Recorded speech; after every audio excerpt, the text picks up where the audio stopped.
Bom, esse vídeo aqui é para dar uma explicação rápida de como funciona o Firebase no database no Codular. Mas antes queria explicar algumas coisas, né?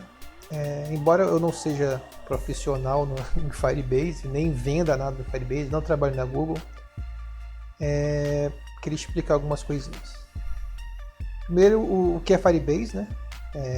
É um conjunto de serviços, né? Não é só banco de dados, né? Tem no próprio Codular tem autentificação, tem o próprio banco de dados, que eles usam o real-time, o remote config, que é o Firebase Remote Config, que é para você conseguir alterar algumas coisas no aplicativo sem precisar fazer a atualização do APK, e o Storage, que é você fazer o upload de arquivos, né? Ok, então tudo isso englobado dentro do Firebase, que é um bus, né? Que é essencialmente um back-end do seu aplicativo em modo de serviço, ou seja, você não precisa se preocupar com tantas partes de infraestrutura, por exemplo. Você não vai ficar pensando em quanto o meu banco de dados consome de CPU, de memória RAM e etc. Né? Simplesmente ele dá o serviço completo para você, sem você se preocupar com essa parte de background do back-end. Certo, agora falando mais especificamente do Real-Time Database, que é o Firebase, que é o banco de dados que a gente utiliza no Codular, que é um tipo de banco de dados que é não relacional, ou seja, ele não é do tipo o mais utilizado, que a pessoa tem mais costume de utilizar, né, que é o MySQL, que é um banco de dados estruturado, que é SQL, ou seja, ele é feito primeiramente você faz a estrutura, você faz a tabela para depois inserir os dados. Já o real-time ele é NoSQL, ou seja, não é somente SQL, ele funciona de uma forma diferente do MySQL. No caso, esse tipo de banco de dados real-time ele usa o tipo NoSQL de chave-valor. Ou seja, é mais ou menos como se fosse o dicionário do Codular, né? Você tem a chave e você tem o valor. A partir disso, você vai perceber que a estrutura dele é um tipo de arquivo JSON. Ou seja, se você souber trabalhar com JSON, você sabe como mexer e como estruturar os seus dados dentro do banco de dados real-time. Então, como eu disse, né, é uma estrutura de arquivo JSON, ou seja, você tem um objeto e dentro desse objeto você pode ter várias propriedades, né, ou até outros objetos dentro do objeto. Então, você termina tendo que fazer essa separação. O que acontece no Codular, que quando você salva, pelo menos a maioria dos projetos que a gente vê no YouTube, ou então a pessoa faz, a gente termina salvando dessa forma, o que não é recomendado pelo próprio Google, né? A documentação do Firebase, ele recomenda que não se salve, né, os dados de forma aninhada. Então esse vídeo é para eu explicar como a gente pode fazer isso, né, separando todos os dados, né, as propriedades do objeto. No caso aqui a gente tem um exemplo de uma agenda, né, que você tem o nome da pessoa, o telefone e o aniversário. Então como você fazer uma estrutura dessa, salvando do Codular. E mais uma coisa que normalmente as pessoas têm muita dúvida, né, sobre a diferença, né, do Firebase, do MySQL. A parte grátis do Firebase, né, do banco de dados Firebase, ele te dá essas configurações aqui, né, conexões simultâneas de 100 usuários, armazenamento de 1 GB e download de 10 GB por mês. Parece pouco comparando com outros serviços, mas acredite que, claro, vai depender muito da sua aplicação, mas se você tem um delivery, se você tem um aplicativo de fidelidade, de barbearia, de agendamento, isso aqui é muito mais do que o necessário para você. Bem, vindo para os blocos, nós vamos ter um layout simples, né, só para explicar, que são 4 text box em um botão. A parte aqui dos blocos, quando inicia, ele vai setar o token, a URL e o bucket. Aqui você pode, não necessariamente colocar o nome do aplicativo, você pode botar o nome que você quiser aqui nesse bucket. É uma boa prática sempre você usar esse bloco de ofuscamento aqui de texto para salvar o token e a URL, muito importante. Não é 100%, mas evita alguns probleminhas. E aqui um bloco só para limpar as text boxes e dar foco lá na parte do nome. E aqui o que realmente interessa, que é o botão para salvar. Aqui é a forma tradicional que normalmente eu vejo, que é você coloca como tag um número, uma ID única no caso, que é o telefone, e faz uma lista para salvar no valor. Então a partir do momento que a gente salva esse tipo de dado aqui, ele vai salvar de uma maneira alinhada, que como a gente pode ver aqui, fica tudo na mesma linha dos valores salvos no Firebase. Agora, a gente voltando aqui para os blocos, a gente pode, eu fiz aqui, já deixei já pronto para facilitar, salvamento desalinhado, que é dessa forma aqui. Como ele salva em formato JSON, a gente pode passar a tag um caminho, um path, de forma que ele vai salvar desalinhado. Vou fazer o teste, depois eu explico aqui, que fica mais fácil. A Maria, um telefone qualquer, aniversário e uma idade. Como a gente vai ver aqui no console do Firebase, ele já salva já de forma diferente, já cria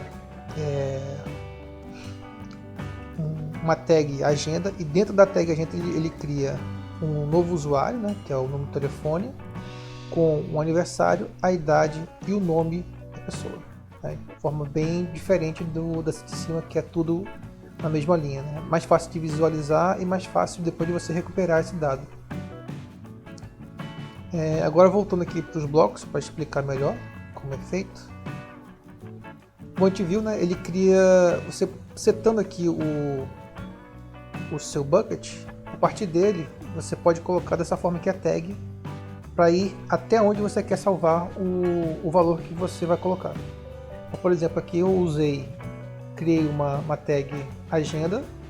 Dentro dessa tag agenda eu criei um ID único, no caso aqui eu usei o telefone, e dentro do telefone eu passei uma tag nome, e dentro desse nome ele vai salvar o valor que está aqui na text box 1. E a mesma coisa eu fiz para o aniversário, faz o caminho novamente, agenda barra o telefone que está dentro da text box, aí inicia com barra e depois aniversário, e aqui o text box 3, que é equivalente ao aniversário. E a mesma coisa para a idade. Dessa forma ele vai salvar tudo de forma separada lá no Firebase, desculpa. E agora aqui uma dica, que normalmente eu uso para criar o ID único, você quer salvar de forma separada, totalmente separada, o telefone, porque às vezes uma pessoa tem mais de um telefone, então você quer salvar de forma separada lá. A gente faz aqui, cria uma variável local, seta ela unindo o primeiro telefone que a pessoa digitar lá, junto com esse clock aqui, que é o time do sistema interno do seu próprio Android, e refaz aqui. Só que dessa forma, você usando agora, em vez de colocar a ID dentro da agenda, a primeira ID aqui, você coloca esse ID único para poder salvar o nome, Textbox 1, Textbox 2, telefone, e assim vai. Dessa forma que você vai salvar realmente com um ID único, Por exemplo, salvar aqui, só para dar um exemplo, quando a gente vai lá no console, Olha, salvou-se dessa forma, tá vendo? Você vai criar um ID único para essa chave aqui, e dentro dela você vai salvar as propriedades dessa chave, né? Aniversário, idade, nome e telefone. Posteriormente eu vou fazer uma sobre autentificação, que ele já dá um ID único para cada usuário, mas isso futuramente. Agora vamos ver a parte dos blocos de leitura dos dados. Bem, agora eu vou tentar explicar como é que faz a leitura dos dados, né, do arquivo JSON. O layout é básico, né, só para clicou no botão aqui, ele vai passar para uma list view o resultado. No caso, o banco de dados que a gente vai utilizar é diferente do anterior, né, é o meu aplicativo, que tem usuários, no caso são 10 usuários, cada usuário tem várias características aqui dentro. Ok, então para a gente ler esse arquivo JSON, aqui no caso desse banco de dados, ele vai utilizar da seguinte forma, né? Você vai passar a tag, primeiramente o bucket, né? Você já seta automático, né? A partir do bucket você vai usar a tag usuários, por exemplo, ele vai te retornar todos os dados de todos os usuários que estão aqui dentro, né?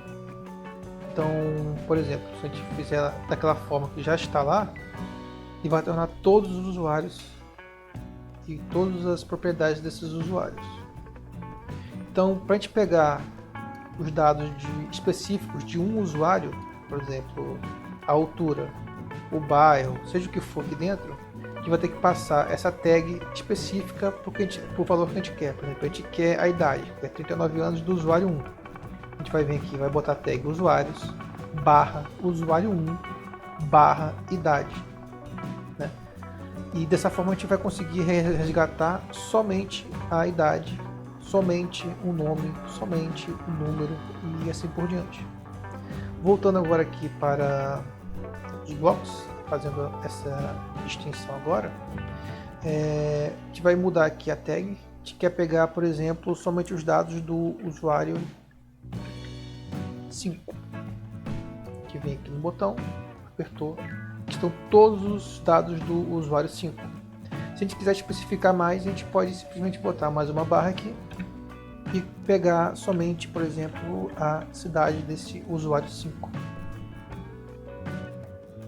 Tá bom, aí então como fazer então agora para pegar múltiplos dados do usuário 5? A gente pode fazer de algumas formas, né? Vou ensinar pelo menos uma aqui, e tem outra forma de pegar também que eu ensino no vídeo sobre API, recebendo resposta do arquivo JSON. Quem quiser depois dar uma olhada lá, que tem uma outra forma utilizando esse bloco do path aqui. Ok. A forma que eu vou ensinar aqui é utilizando esse bloco do dicionário também, que vai pegar o valor da chave específica dentro do dicionário, né? No caso, esse dicionário é o arquivo JSON.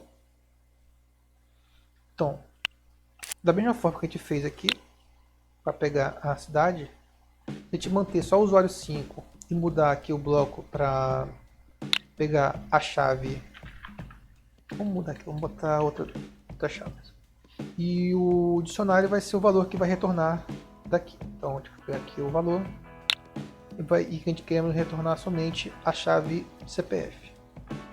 Ele vai retornar somente o CPF. E se a gente quiser colocar no subtítulo aqui outro dado, por exemplo, a gente bota o CPF embaixo e aqui em cima a gente bota o nome, por exemplo, do usuário 5. Ele vai pegar somente os dados do usuário 5, nome e CPF. E aqui a gente pode mudar por exemplo, o usuário, pegar do usuário 2, a gente clicar e vai pegar somente os dados do usuário 2. O que a gente pode fazer agora para pegar os dados de múltiplos usuários é utilizar a primeira tag que a gente utilizou, né? Usuários. Ele vai retornar todos os usuários de todas as propriedades dos usuários e usar esse bloco do control, esse bloco aqui, para cada chave ele vai pegar um valor dentro do dicionário específico. Então, se a gente clicar da forma que está aqui, né? Se a gente clicar para retornar aqui, como eu mostrei no início, ele vai retornar todos os dados, os valores de todos os dados. Então, para a gente especificar aqui, a gente vai pegar para cada chave dessa de usuário, ele vai especificar um valor. Então, modificando aqui, o dicionário que a gente vai utilizar é tudo isso aqui, todos esses dados, né? É um dicionário. Então, para cada dicionário, para cada chave dessa de usuário, né? Voltando aqui rapidinho aqui no banco de dados, para cada chave, né? Ou seja, para cada usuário desse, dentro dele vai ter outra chave com um valor. Então, a gente vai ter que pegar esse for each, para cada chave a gente vai pegar um valor. E dentro desse valor, a gente vai pegar outra chave e vai setar o valor dele.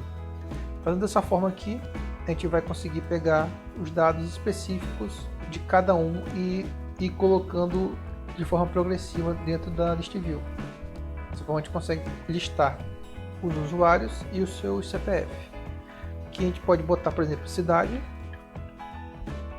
e ele vai retornar claramente o nome e a cidade de cada um. Eu acho que é isso. Qualquer dúvida, coloca nos comentários. E em breve eu vou estar fazendo um vídeo sobre segurança do Firebase, explicando como a gente pode restringir para não deixar as regras dessa forma aqui, que é a forma de testes, né? A gente vai restringir os dados do Firebase, colocando, por exemplo, essa tag pública aqui, ficar aberta para leitura somente para usuários que entrarem no aplicativo. Uma outra tag somente para quem estiver com login no aplicativo. E assim por diante. Valeu!